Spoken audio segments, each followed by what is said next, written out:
এদেরকে 70 গজ শিকল দিয়ে বাঁধার কি দরকার আছে? এক গজ দিয়ে বাঁধলে যথেষ্ট না? কিন্তু তারপরেও আল্লাহ আযাবের তীব্রতা, শাস্তির তীব্রতা বোঝাতে গিয়ে বললেন 70 গজ 70 দিরান ফাসলুকু, 70 গজ শিকল দ্বারা বেঁধে তাদেরকে টানতে টানতে জাহান্নামের দিকে নিয়ে যাওয়া হবে। এখন বলেন, আমাদের গ্রামে যখন আসামি ধরে, একবার আসামি পালিয়েছে, আবার তাকে ধরেছে, আবার গাড়ি থেকে লাফ মেরে পালিয়েছে, তারপরে যখন পুলিশের হাতের নাগালে চলে আসে, ওই আসামি কি যত্ন করতে করতে আদর করতে করতে শ্বশুরবাড়ি নিয়ে যাওয়ার মধ্যে নিয়ে যায় কি ভাইরা? টানতে টানতে মারতে মারতে পিছনের দিক থেকে লাথি মারতে মারতে নিয়ে যায় কি যায় না? আল্লাহ তাআলা রব্বুল আলামিন বলবেন, হে আমার ফেরেশতারা, ওদেরকে টানতে টানতে জাহান্নামের দিকে নিয়ে যাও, তাদেরকে টেনে হিঁচড়ে জাহান্নামের দিকে নিয়ে যাওয়া হবে। তারা তো সহজে যেতে চাইবে না জাহান্নামের দিকে। কেউ কি সাত করে যাবে, কেউ তো মজা করে যাবে না। টানতে টানতে যখন তাদের জাহান্নামের নিকটে নিয়ে যাওয়া হবে, জাহান্নামের যারা রক্ষী, আমি বলেছিলাম জান্নাতের রক্ষীরা, তারা তো জান্নাতি বান্দাদেরকে দেখে স্বাগতম জানিয়েছিল। এবারে জাহান্নামের রক্ষীরা তারা কি বলবে একটুখানি শুনুন। সূরা মুলকের ভিতরে 1 নম্বর পৃষ্ঠায় আল্লাহ বলেন, কুল্লামা উলকিয়া ফিহা ফাওজুন সাআলাহুম খাযানাতুহা আলাম ইয়াতিকুম নাযীর। আল্লাহ তাআলা রব্বুল আলামিন বলেন, ওই সমস্ত জাহান্নামীদেরকে টানতে টানতে যখন জাহান্নামের নিকটবর্তী নিয়ে যাওয়া হবে, যখন একদল জাহান্নামীদেরকে নিয়ে যাওয়া হবে জাহান্নামের দ্বার প্রান্তে, তখন খাযানাতুহা, ওই জাহান্নামের রক্ষী যারা, তারা জিজ্ঞাসা করবে, আলাম ইয়াতিকুম নাযীর, তোমাদের কাছে কি কোনো সতর্ককারী, কোনো আলেম উলামা, কোনো নবী রাসূল কি যায় নাই? কি জিজ্ঞাসা করবে? তোমাদের কাছে কি এই জাহান্নামের তীব্রতা, এই জাহান্নামের ভয়াবহতা সম্পর্কে সতর্ককারী রূপে কেউ যায় নাই? আমার ভাইরা, তখন মানুষ কি বলবে? আজকে যারা এখানে বসে বসে কোরআনের কথা শুনতেছেন, আমার ভাইরা, কোরআনের কথা শোনার পরে কিছু মানুষ আছে, হাদিস কোরআন শুনলো, সবকিছু শুনলো, কিন্তু তারপরেও সেই মানুষগুলো যখন কোরআনের কথা শুনতে শুনতে বাড়িতে চলে যায়, বাড়ি যেতে যেতে তারা যখন দেখে আবার কোনো জায়গায় গানের কনসার্ট আছে, তখন ওই গানের কনসার্টের ভিতরে তারা আবার বসে যায়। বসে কি বসে না? বসে না? এরকম মানুষ আছে না? হয়তো আপনাদের এলাকায় নেই বলে আপনাদের একটু বুঝতে কষ্ট হচ্ছে। সারা রাত জলসা শুনেছে, তারপরে বাড়ি যাওয়ার সময় দেখে এক জায়গায় গান হচ্ছে, ক্যারাম বোর্ডে আড্ডাখানা চলছে, তাসের আড্ডা, জুয়ার আড্ডা, সেখানেও বসে। বসে কি বসে না? আমার ভাইয়েরা, এইরকম মানুষ আছে। আমি আমার ভাষায় এগুলোকে বলি গুয়ে মাছি। কি মাছি? গুয়ে মাছি। কেন? কারণ দেখবেন, মাছি হলো 2 প্রকার। মাছি হলো 2 প্রকার, একটা হলো মৌমাছি আর একটা হলো গুয়ে মাছি। কোনদিন কি দেখেছেন কোন মিষ্টির দোকানে গুই মাছি কি বসতে? দেখেননি? না, বসে। গুই মাছি সব জায়গায় বসে, গুই মাছি সব জায়গায় বসে। গুই মাছি এমন জায়গা, এমন মাছি, ও মিষ্টির দোকানেও বসবে, আবার ফলের দোকানেও বসবে, আবার আপনার বাড়ির টয়লেটের ভিতরে গিয়েও, সব জায়গা আছে। কিন্তু মৌমাছি কোনদিন তাদেরকে দেখতে পাবেন না যে আপনার বাড়িতে মিষ্টির দোকানে বসার পরে, মিষ্টিতে বসার পরে তারা আবার ওখান থেকে উঠে গিয়ে পায়খানা, টয়লেটের ভিতরে বসে। দেখা যায় কি? দেখা যায় না। আমার ভাইয়েরা, যারা কোরআন শুনলো, হাদিস শুনলো, তারপরে আবার গানের কনসার্টে বসলো, এদের অন্তরটা হলো মুনাফিকি অন্তর। আল্লাহ বলেন, এদের অন্তরের ভিতরে রোগ রয়েছে। কি আছে? রোগ আছে। এদের অন্তর হলো ব্যাধিগ্রস্ত।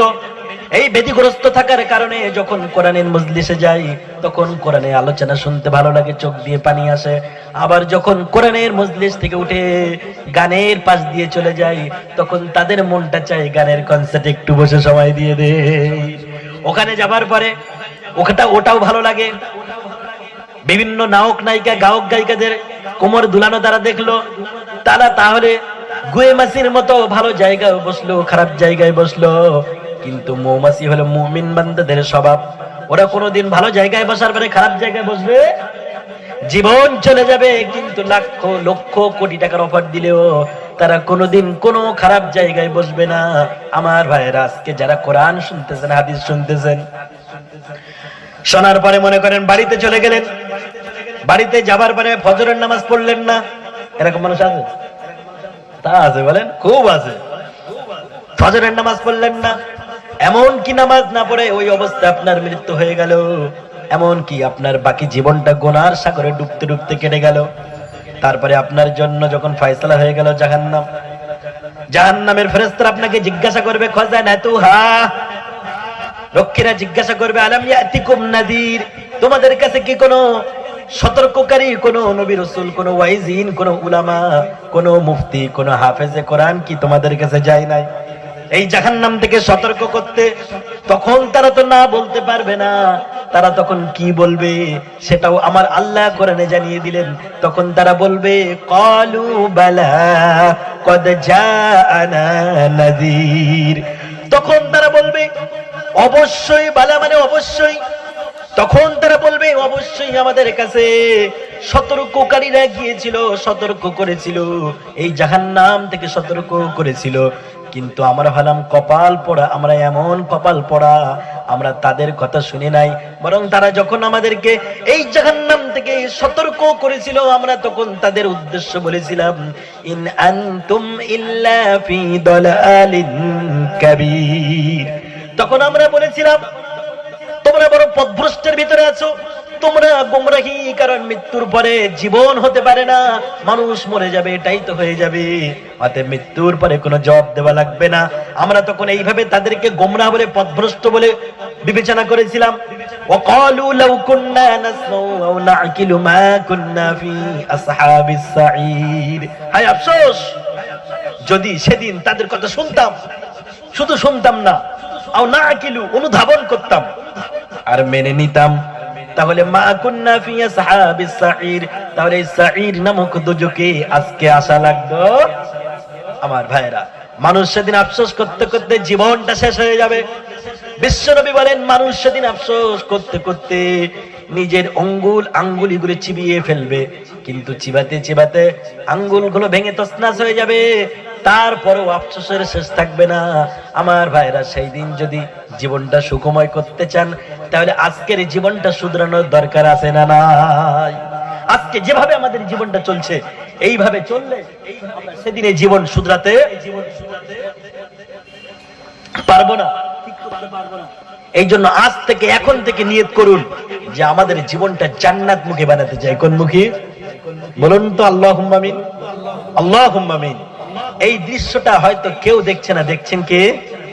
আপনার গ্রামের মেম্বার থেকে শুরু করে এই দেশের প্রধানমন্ত্রী, মুখ্যমন্ত্রী দেখছে না, কিন্তু আমার আল্লাহ আরশে বসে বসে আমাদের এই যারা এখানে বসে ওয়াদা করছে, আমার আল্লাহ দেখতে পাচ্ছেন কি পাচ্ছেন না? পাচ্ছেন। আমার ভাইরা, এই জন্য এখন থেকে শুধরাতে হবে। আমরা নামাজ পড়বো, এখন বলেন তো নামাজ ক ওয়াক্ত পড়বো? 2 ওয়াক্ত না 3 ওয়াক্ত? ক ওয়াক্ত? 5 ওয়াক্ত। কারণ মানুষ যখন জাহান্নামে যাবে, যে জাহান্নামের আলোচনা শুনলাম, মানুষ যখন জাহান্নামে যাবে, আমার ভাইয়েরা, জাহান্নামীদেরকে অসংখ্য প্রশ্ন করা হবে। তার ভিতরে প্রথম প্রশ্ন যেটা থাকবে, আল্লাহ সূরা মুদ্দাসসিরের ভিতরে বলেন, মানুষ যখন জাহান্নামে যাবে, ওই জাহান্নামীদেরকে জান্নাতি বান্দারা দেখতে পাবে। জান্নাতি বান্দারা যখন দেখতে পাবে, তখন তাদের উদ্দেশ্যে জিজ্ঞাসা করবে মা সালাকাকুম ফি সাকার। ও জাহান্নামী ভাইরা, তোমরা কি কারণে জাহান্নামে এলে? একই সাথে হাটে গিয়েছে, একই সাথে বাটে মাঠে, শহরে নগরে, দোকানে মাকানে, সমস্ত জায়গায় ঘোরাফেরা করেছি। আজকে আমরা আল্লাহর জান্নাতে, তোমরা জাহান্নামে এলে কেন বলো? সব জায়গাতে একই সাথে ছিলাম, একই সাথে অমুক নেতা তমুক নেতা জিন্দাবাদ স্লোগান দিয়েছি, কিন্তু আজকে আমরা জান্নাতে, তোমরা কেন জাহান্নামে এলে বলো?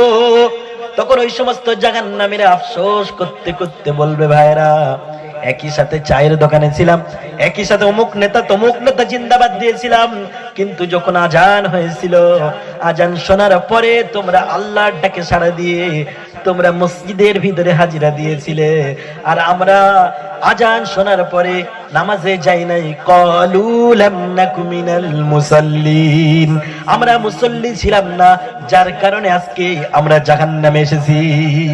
জাহান্নামে যাওয়ার মূল কারণ কি? নামাজ না পড়া। জাহান্নামে যাবার মূল কারণ নামাজ না পড়া।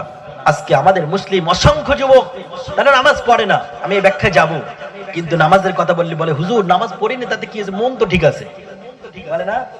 যারা বলে নামাজ পড়িনি মন ঠিক আছে, মনে করবেন এতে এদের মাথায় না, এদের ঘাড়ের উপরে শয়তান পেশাব করে দিয়েছে। কথাটা শুনতে খারাপ লাগলো। নামাজ পড়ে মন ঠিক থাকে না আমাদের, আর তুমি কোন সলিমুদ্দিনের সলিমুদ্দিন, কার বেটা তুমি যে নামাজ না পড়ো তোমার মন ঠিক থাকে? যারা এই কথা বলে মনে করতে হবে তারা শয়তানের গ্রাস হয়ে গেছে। এই জন্য আল্লাহ আমাদের বোঝার তৌফিক দিন। নামাজ যখন আমরা পড়বো, এই নামাজ কার খুশির জন্য পড়বো? দুনিয়ার কোন মানুষকে দেখানোর জন্য